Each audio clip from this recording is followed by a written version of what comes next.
Il y a beaucoup de personnes qui disent j'ai assez souffert, maintenant je veux juste la joie, c'est bon, j'ai compris la leçon. Le problème, c'est pas la souffrance passée, c'est l'ingratitude présente. Et ça, je le vois tellement souvent, des personnes qui disent ouais mais c'est bon, j'ai assez souffert, j'ai compris la leçon. Et si tu l'as encore, si Dieu te l'a mis dans ton chemin, c'est que t'as pas encore compris la leçon et que t'es dans l'ego et dans l'ingratitude. Quand tu refuses de voir ce que tu as déjà, tu restes bloqué dans une spirale mentale. Tu veux que Dieu t'emmène plus loin, mais tu méprises l'endroit où tu es aujourd'hui. Dieu ne forme pas ton caractère pour te faire souffrir.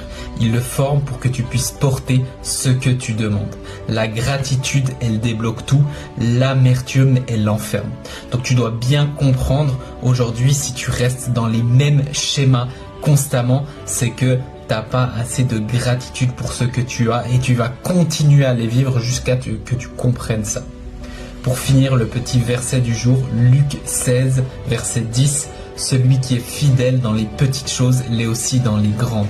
Ok, donc ça c'est très important. Celui qui est fidèle dans les petites choses le sera aussi dans les grandes. Ça c'est dans tout, dans l'argent, dans tes relations et aussi dans la gratitude. Peut-être qu'il te donne très peu aujourd'hui, mais si tu as beaucoup de gratitude sur le peu qu'il te donne, il t'en donnera des grandes. Si tu n'as que de l'ingratitude, il te donnera jamais des grandes choses. J'espère que ça te servira et on se voit demain.